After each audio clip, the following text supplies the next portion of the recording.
Kevin Henry again, double trouble, back-to-back episodes with our man at justbaseball.com, doing great stuff. He left Dallas, which, by the way, best bandwidth I have ever seen. Wi-Fi at the Dallas airport, Mm. Oh, amazing. I'm But you telling you. landed in Denver. Yeah, crazy. But you landed in Denver, and you're ready to chat Dallas with us now, Kevin. It's been a doozy. I know we talked about overall feel at the winter Yeah. meetings and what happens in the lobby and all of that. But now that you're back home after a couple of days in Dallas and a couple of days of just rubbing elbows with everybody in the baseball industry, how welcome is this early bedtime going to be for you? Oh, I'm looking forward to it for sure. Absolutely. But but you had so much energy around you while you're there. You love to be there. But yeah, whenever you get back to the hotel room, you are done at the end of the night for sure. But yeah, this is some good stuff to carry us over into, spring training and everything else. And I'm excited about some of the things that happened down in Dallas, I think. I really am. And before you go to bed, we got to still ask you about a bunch of rumors. So the night is Let's do it. it's not quite done yet. So we've heard a bunch of different stuff. I kind of want to go piece by piece here. I think the Yeah. biggest news is that Kyle Tucker could potentially be on the move. And in last episode I just did with Aram, we kind of argued against it. We didn't think that it was the best idea, that almost the Astros should go down with the ship this year, that they have Yeah. a good enough team to maybe add some pieces and go for glory winning the World Series. But it does seem like Dana Brown and company might be going a different direction. And the biggest team involved in Kyle Tucker as of now is what I'm hearing is the Chicago Cubs, potentially Yep. parting with Isak Paredes, potentially Seiya Suzuki, and some. So what are you hearing down there where it relates to Kyle Tucker and maybe other teams So getting involved? Yeah, so one of the things that was late today was, the Yankees are somehow involved with this. And if Tucker goes to the Cubs, could the Cubs flip Bellinger to the Yankees then? Mm. That's one of the things that gathered a lot of steam right at the end of the day. There's something about that Astros Yankees that just doesn't feel right for a trade to actually happen there. So it feels like a third partner could come in there, and maybe it is the Cubs. And it's funny. Jack and I were talking the other day about are the Cubs going to be that team that goes for kind of the middle? But it feels like if they can pull this off for Kyle Tucker, then I'll eat the words that I said to Jack just the other night about that. I saw Jed Hoyer do some media availability, and he mentioned that they were active on the trade front this Mhm. week instead of the free agent front. And, whether that's the right or wrong decision from the Cubs remains to be seen, and it could be the right decision to be active on the trade front. I'm with you. Yankees Astros would be a little slimy to me. Yeah, Like, it feels like there's some history there. It'd be nice to have the Cub buffer in between, even if it's, kind of that stopgap and it's, hey, the Astro goes to the Cubs and then the Cub goes to the Yankees, yada, yada, yada. Um, I'm curious. Like, I put out a tweet essentially saying that the Juan Soto signing will be the Oppenheimer chain reaction that we were promised, where everybody was going to sign. yeah. Really active on the pitching front. Not a lot of movement whatsoever on the position player front. Do you feel like there's any steam there or not at all? This is a January problem. It feels like it's a January problem. To me, it really feels like that this is going to be something. Now that the winter meetings are done, it's really going to cool off. All the talk about Bregman, all the things like that. It feels like kind of ground to a halt. And it's funny what you said about the trades versus free agent. It felt like that it was much more about the trades at winter meetings this year. I mean, there were some free agent signings, of course, but the Crochet deal coming through right at the end of the winter meetings where people were starting to break up, it really felt like that kind of put a cap on what was really a trade rumor frenzy time in Dallas. And speaking about the trade frenzy, there may be one. We're hearing rumors. That's why I want to get your opinion on this. Yeah. Mariners and Red Sox. Potentially Tristan Casas for Luis Castillo was floated. That was kind of turned down by I think I of saw they people more, shut Casas down. yeah, kind of more connected on the Red Sox side, saying that if we're going to give up Casas, we probably need a Logan Gilbert, or potentially you go a little bit younger, getting a Bryce Miller or a Brian Wu. Do you think that there is going to be synergy there enough to actually get the deal done, or do you think it's more just conversations as of now? Anything that involves Jerry DePoto, I never put anything past. Let's Yeah. be perfectly Yeah. honest. Trader Jerry gets out there, but I also don't think I feel like there's a lot of smoke around that, and I Mm. don't have anything to substantiate that other than it just feels like I think deep down the Mariners know that if the Houston, go back to what we were talking about a minute ago, Houston kind of tears things down a little bit and all of a sudden you don't have some of those key pieces. You don't have Tucker. You don't have Bregman. I think they feel like they've got a shot in the AL West this year. I really think that. And so I think it could be really dependent on what they see the Astros do if something like that were to pick up steam. But I think for right now, I think it's a lot of smoke. I don't think there's a lot of reality to it. My personal opinion.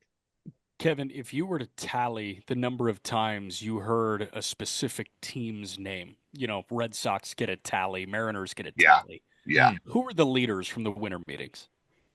Red Sox, Yankees. I'll be honest, I heard more about the A's than I thought I was going to at this meeting. I was Gotcha. really surprised about that. Whenever it came out that, that was floated out there about how they were in the Max Fried sweepstakes somehow, absolutely crazy.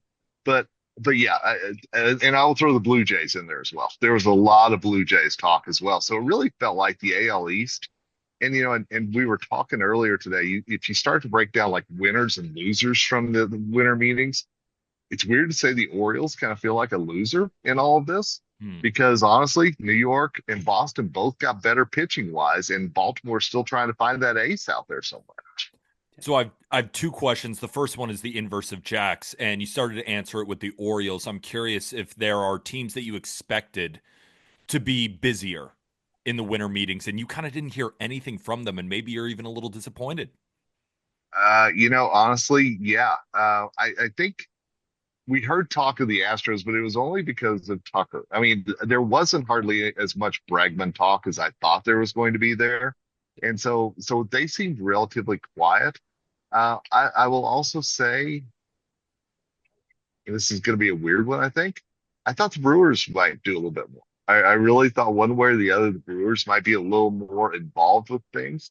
But outside of the Cubs, it was a really quiet NL Central the whole time that we were there. And building on that real quick, Kevin, I think we knew that the Cardinals were going to be quiet because they Yeah, established their direction with yeah, Bloom essentially being the succession plan to Mozeliak and all that. And, Cincinnati, they've made their presence felt earlier in the offseason, and I think they'll do it later.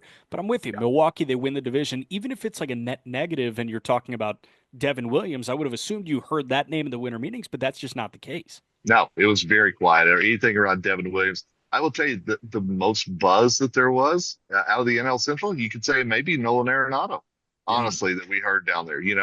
Obviously Joel Wolf, after he talked about Sasaki, started talking about Arenado, laid out the teams and those six that I know Just Baseball tweeted out that could be, trade partners. And how weird would it be to have another Padre infielder? That just what the Padres need is another All-Star Gold Glove infielder. But Big up. but yeah, I think outside of that, the NL Central is really quiet. Two teams that have been trying to take a big swing, and one of these teams already has. But my main question is about Corbin Burnes, Yeah, because we've heard obviously his name floated. Max Fried goes to the Yankees. Everybody's questioning, well, then what would Burnes get on the open market? And it does seem like the Giants seem to be the most heavily connected to him, but they haven't gotten something done yet. So I'm curious if the Blue Jays and the Giants, it's creating a little bit of a bidding war. If there's other teams that you've heard are in on Corbin Burnes, I just think this market is fascinating for him. I heard a lot of buzz. Don't count out Baltimore Mm. for a return there. I mean, I think that is still a real possibility. But the Buster Posey effect, I'm telling you, it is a real thing. And I think that how we've judged San Francisco in past off seasons, I think you throw it out the window because Posey's going to be a guy that he wants to make sure to restore that winning tradition. And I think Burns could very well be that guy to come back and be a part of that. Kevin, last one for me. We talked about, Bill Schmidt yesterday and Yeah, how there can be some optimism there with the Rockies in terms of letting the kids play and in yeah, terms of Dolander possibly making the team and all that. The great part of the winter meetings is not only are you around all these executives and managers, and I heard Matt Carpenter was there saying, "Hey, I'm healthy, I'm ready to play I'm ball," and alive. Yeah, yeah, exactly. exactly. That was the Matt Carpenter thing this year at the winter meetings. I know Rich Hill did that last year, but the other endearing quality about the winter meetings is you're around so many media members from so many markets. Were there any other teams that you really don't hear much about that you felt like, maybe their local media members were expressing some form of optimism, or it's like, hey, you know what? I'm kind of buzzing as I get to Dallas and I can talk to the rest of the national media. Yeah, and I think Francona has done that in Cincinnati. I think just Got it. in putting his positivity back in there. So this morning was the managers' breakfast. When all 30 managers are there, you sit in the room, you have breakfast with your press people. I sat with the Rockies, and Bud Black was talking about how that Francona being back was a surprise to him, but such a pleasant surprise. And he was a guy that everybody was kind of going to talk to whenever before we all sat down. And so I thought that was a really cool thing. But I think Cincinnati, and I will tell you this is going to be a little bit of a weird one, but the Tampa Bay crew and talking to other people about the perception of playing in that minor league stadium. And now that we know that they're going to start a day later than everybody else because they need that extra time, there was a lot of perception about what does this feel like in an AL East that they've done, a playoff berth, they've done well in, and right now they are a complete afterthought, not only because of Hurricane Milton and what's going on with the Trop, but also just in terms of their personnel and everybody else seeming to take those steps forward. That's really interesting. I didn't think of it that way. I just assumed, I don't even know what I assumed. That's why it's so good to hear that from you. I I hadn't didn't thought even, about Tampa in a while, to be yeah, honest. Like I I hadn't know, thought about them in a right? couple weeks. haven't really heard about them in the rumors. That thing that happened with the stadium, of course, is incredibly unfortunate. They have to play in a minor league stadium, but I didn't think about it. If I'm a free agent, do I really want to go play there? Is that what I want to do? I could just go get the money from someone else, so it has to put them in such a tough position. And is it weird that the Rays are actually looking again? I'm going to mention the A's again, but one of the things that I heard is that the Rays are trying to see how the A's are positioning playing in Mm. Sacramento at a minor league stadium. How are they? What talking points are they giving to free agents out there? Because they're going to need to do the same thing this year. Obviously with George Steinbrenner field. Kevin, never once in a million years that I think the Rays would be No. looking at the A's saying, you I know what? know, How should we operate? So my last question for you, Kevin, just a gut yeah, feeling. Just you've been yeah, at the winter meetings, in Dallas. You've talked to so many different people. You've done such incredible work, both written on thanks. justbaseball.com and on your Twitter feed. We'll be sure to link that in the episode description. Do you just have a feeling about something that maybe hasn't been announced yet? That's all. I want to go inside the gut here, Kevin. I do think that there's going to be something happen with the Cubs, and it's weird that I did not think that when Jack and I first talked from down there, Yeah. but I Mm. do think the Cubs are going to pull a move, and I think it's going to be one that maybe Cubs fans are going to be real happy about. Mhm. I kind of feel like that they're going to be more in a state of getting some people away than bringing people in. I think the Tucker thing could happen, but I really walked away from there. I guess going to Dallas, I was like, are they really going to do anything with Suzuki or with Bellinger? And I walked out going, I think one of the two for sure, absolutely. So yeah, I'd keep an eye on that. A heck of a lot can change within 27 hours, and that's what It's happened at truth. the winter meetings. Kevin Henry, appreciate you as always, man. Thanks, Kevin. Hey, thanks for having me on, guys. Appreciate you.